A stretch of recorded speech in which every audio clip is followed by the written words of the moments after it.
just got off of this Allegiant Air A319 coming in from Grand Forks, North Dakota, and it's about 11:50 p.m. right now. My next flight out of here is at 7 a.m. So yeah, I am gonna be staying here all overnight. I was thinking about getting a hotel, and I probably would have had this flight arrived at like 9 p.m. or something, but I don't know, given how big this airport is, and how early I would probably have to arrive here, I don't think it's worth getting a hotel. And I could just stay on the air side and not have to worry about making my flight or anything. So you guys are probably wondering, why would you choose an itinerary like this? Why would you want to stay like 7 to 8 hours overnight in Las Vegas airport? Well, I don't want to. It's just this was legit the cheapest option I had. All the other options were over $1,000. By the way, my connecting flight is over to Great Falls, Montana. Cheapest way. This was the cheapest way to get from North Dakota to Montana. So yeah, it is what it is. My connecting flight to Great Falls will actually be another Allegiant A319, and it's actually the one that's currently assigned to my route is supposed to land here in just a few minutes, and I'm thinking I might go over to whatever gate it's going to, see if I can catch it arriving. So yeah, I thought I would make a video because I've never done this before. I've never once stayed overnight inside an airport, so I thought it would be pretty interesting to do. Not exactly sure what I'm going to be doing around here. Probably try to get some sleep, maybe do some plane spotting while I'm at it. And yeah, it looks like the A319 that's currently assigned to my connecting flight has just landed. So let's go see if we can catch it before it gets to its gate. So seeing the 319 on Flight Radar, it looks like it's headed over to the A gates. Oh yeah, Las Vegas Airport really needs to be renamed to Las Vegas International Casino, because that name is much more fitting, seeing all the slot machines. Yeah, this is Vegas. We cannot be reminded enough that we are in Vegas.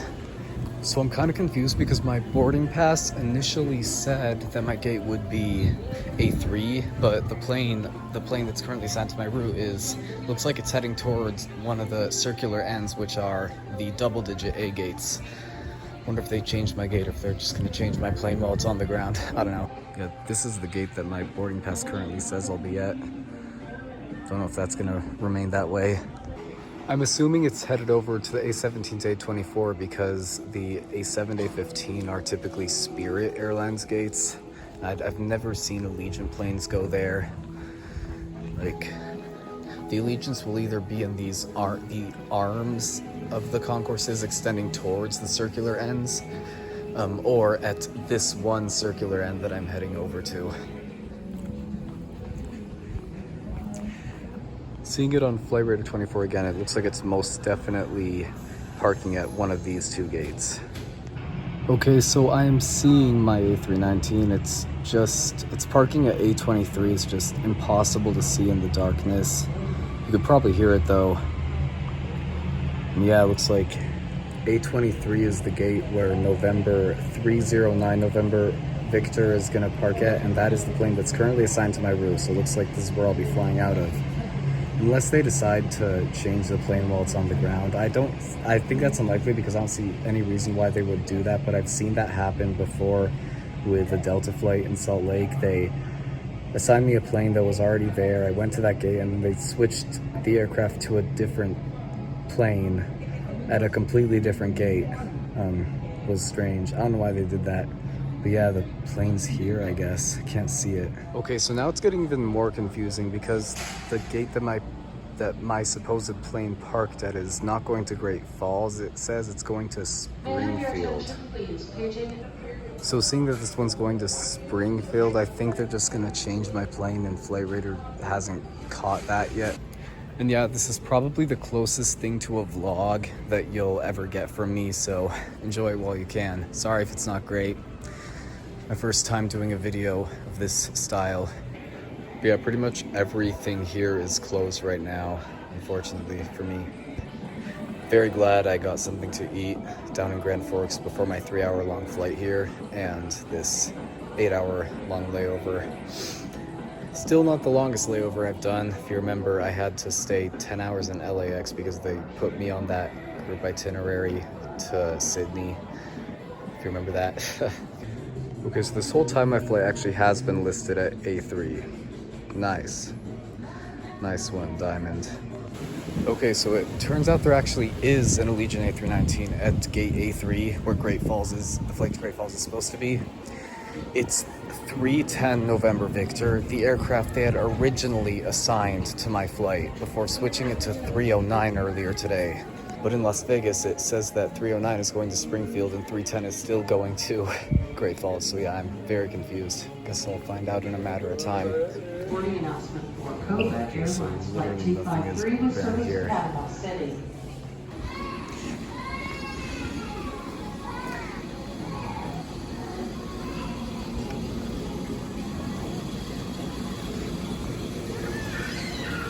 So this is another one of the circular ends.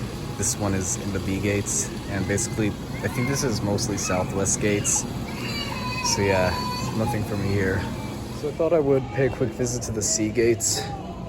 Flown in and out of there a lot with Southwest. It's basically all Southwest gates. I think that seeing it at this time would be pretty cool. Seeing all the Southwest planes that are here for the night.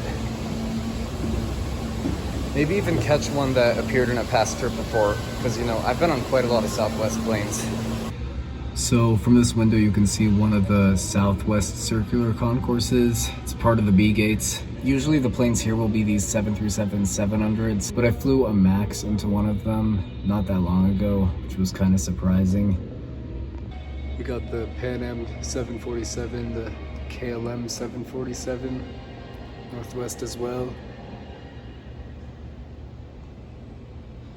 Got the American Airlines Astrojet, that's what it's called, Astrojet livery 707. That livery still exists as a retro on one of their 738s. So, and like, it's a very nice livery. I'm glad they did that. I'm still wondering why they got this one modern Spirit plane around all of these historical aircraft. Usually when I'm filming it is when the place is usually empty, but there are actually more people here at this time than I thought there would be. Here are the arrivals and departures boards. As you know, we are in the main part of the Terminal 1, so we got the low costs, we got Southwest, we got Spirit, we got Allegiant. Those are like the only 3 airlines that'll fly out of this terminal. The only one that would make it complete would be Frontier, but they're all the way over in the E gates. I think that's Terminal 3, correct me if I'm wrong.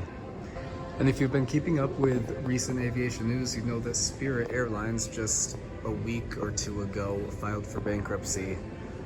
So I was genuinely surprised by how many planes were actually operating flights out of here. They seem to be doing well for a bankrupt airline, but what do I know? Never flown with Spirit, but I hope they can recover. I don't like seeing stuff like that happen to airlines. This is actually my first trip in and out of Vegas where none of the flights I'm taking are in or out of the C concourse. Because, you know, I've always flown Southwest into here. First time flying Allegiant in and out of Vegas.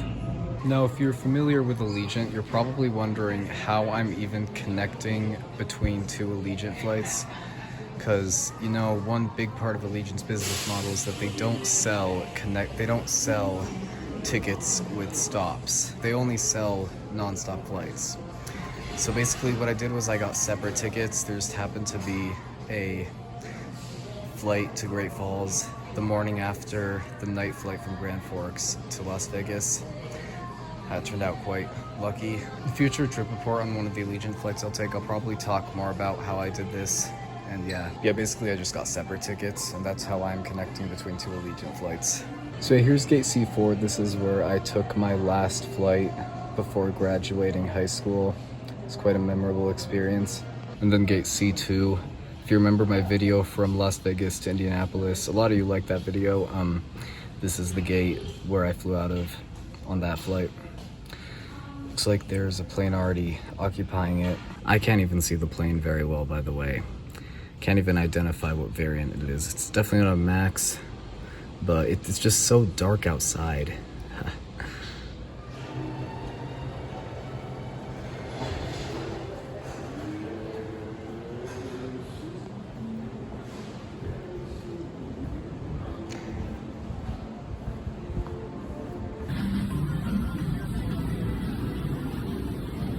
There is still no sign of Great Falls on the departures board. I haven't actually come across a single open shop or restaurant.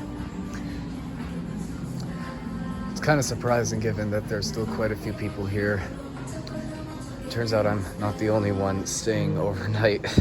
Didn't know this was this airport was that popular for overnight layovers. Cause like what I did with Allegiant is not what you typically do. There just happened to be a bunch of separate tickets available that worked perfectly for a round trip. And I just got lucky. I'm lucky that I was able to get these flights, or that these flights existed the way they did. And by the way, in case you didn't know, Allegiant will typically not do daily flights. Their flights will usually be at completely random days of the week. So the fact that the days just fell that way is just, once again, quite lucky for me. Would have been better if I didn't have to do this overnight layover, but it is what it is. So it's 12:50 a.m.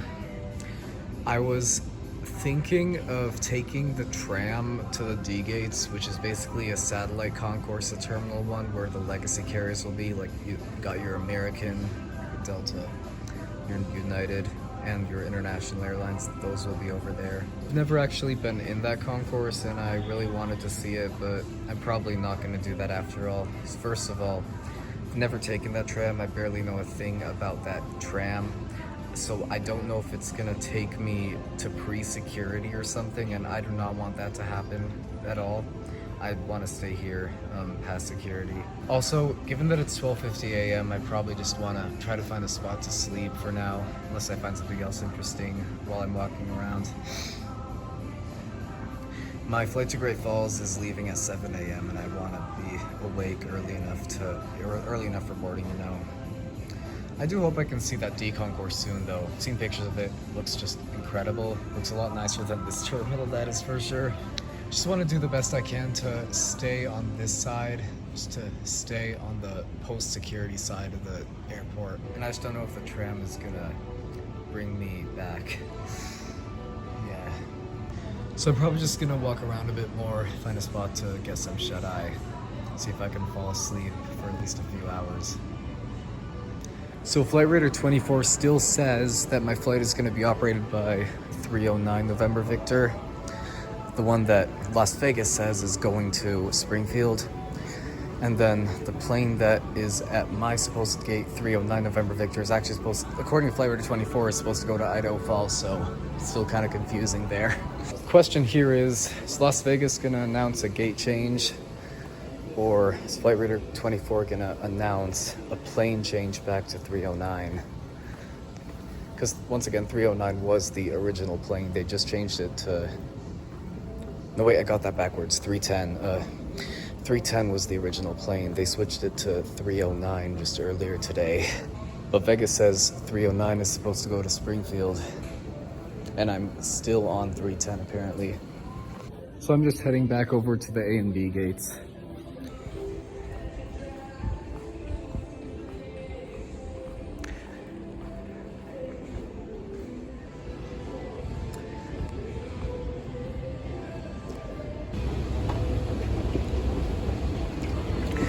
Las Vegas is honestly one of the most interesting major airports I've seen. Just its retro vibe. It's just I've never seen this kind of vibe in any airport. I think it's pretty cool in its own way. Still not my favorite airport though.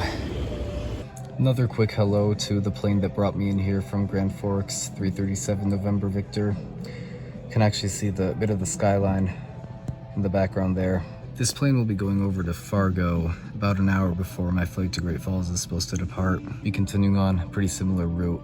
Here at B1, apparently Allegiant still has A320s in their old livery. You may not be able to notice a difference right away, but basically the new livery has more blue and orange on the tail than the old one does. But I thought it only existed on the A319s, but no, they still have a few A320s with it, I guess. You can't really notice it from here, but because I was just on the plane next to it, I noticed it when we were parking. Pretty cool. Okay, so it looks like the last passenger departure is going to May be... I have you? This is a final boarding call for Air Canada Flight 1284 with service to Toronto. All passengers should now board at gate E May 2nd. I have your attention, please. This is a final boarding call for Air Canada Flight 1284. Air Canada doesn't even fly into this terminal, by the way. That flight was probably delayed real badly because, according to Flight Radar 24, the latest scheduled departure out here is supposed to be this Hawaiian Airlines flight to Hawaii, operated by an A330-200. I wanted to see it, but unfortunately Hawaiian flies out of the D gates, so it won't be possible. Just chill in an empty airport. Nothing beats it. This is the gate B2 area, by the way. It's completely empty. When I arrived on that A319 from Grand Forks, there were quite a lot of people going through that hallway, but now there's no one. This will probably be a good spot to get some rest. Okay, so update. Looks like my boarding pass now says that I'm going to be at gate A23, so it looks like Flight Radar 24 was right, that my plane was switched from 310 to 309 November Victor. And yeah, it looks like 310 from gate A3 is gonna go over to Idaho Falls after all. I kinda wish they kept 310 on it because 310 is in the old livery, and I came in from Grand Forks on a new livery A319, and I wanna fly on both liveries. Although there's probably a good chance that I'll be on an old livery on my return, so there's that. It'll be cool to fly out of one of the circular concourses. I'm gonna stay here for most of the night between gates A2 and A1 because it's completely empty and it's very spacious, and those circular concourses are kind of cramped. Okay, so word of advice, if you're looking for an airport to spend an overnight layover in, do not have it be Vegas. This airport is just not suited for overnight layovers.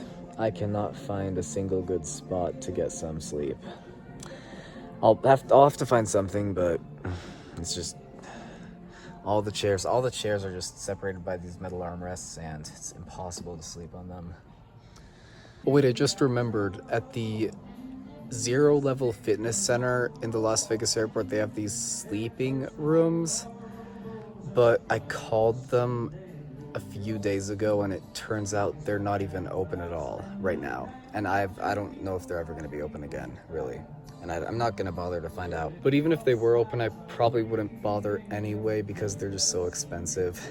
I may as well get a hotel at that point. Just is what it is, overnighting in Vegas airport. But so far, I hope it made an interesting video for you guys. I know this video started off kind of not so great because I'm still kind of getting used to talking to the camera. Once again, it's my first time doing this kind of video. Going back to something I said earlier in this video, as you can see, almost all of the Spirit gates are occupied.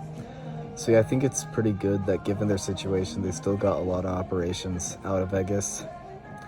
I hope they recover. So, 1:40 a.m. Guess I'm just gonna have to find a way to sleep here. Can't think of any better spot, this airport. Okay, so it's 4 a.m. Didn't get much shut-eye. They're just very hard to sleep in this airport. But yeah, airport's starting to get busier. We've got a lot of people going for security. It's like, you know, the early morning flights are gonna start departing like crazy. But yeah, for now, I'm just gonna head back to my gate, check on my plane again, and then see if there are any breakfast places opening soon. So this is 310 November Victor, the plane I was supposed to be on. And yeah, you can actually see that it's in the old livery. Not the front, the rear part is what's different. It's got less blue and orange. For unattended baggage, report it immediately using any white courtesy telephone within the airport terminal. Thank you. Now here at A23, that over there is my plane, and yeah, you can barely see it. I just hope it gets a bit lighter out before I board. Yeah, unless something else changes, that should be the one taking me to Great Falls.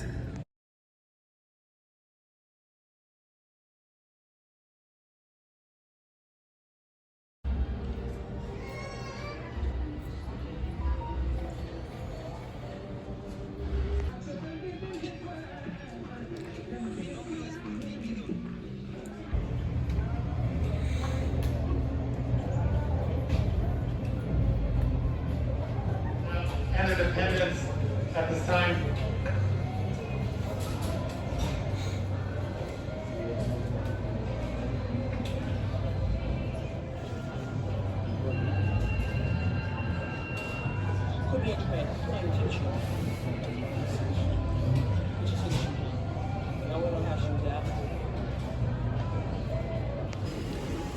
Okay, so it turns out the Shake Shack has some breakfast stuff, so figured I'd grab something from there. Yeah, I got to eat it right in front of the departures board. Some interesting destinations up there. So this is probably the last you will be hearing from me in this video, seeing how busy this airport is getting. So I'm gonna leave this off on one more note. Would I do this again? Well, maybe, if I needed to. But probably not this airport, although I don't know how much better some of the others are. Yeah, hope you enjoyed it. Hope you enjoyed watching this video. Definitely something new. Never done this before. It's definitely a bit different from what I usually do. But yeah, regardless, thanks for watching. Have a good day.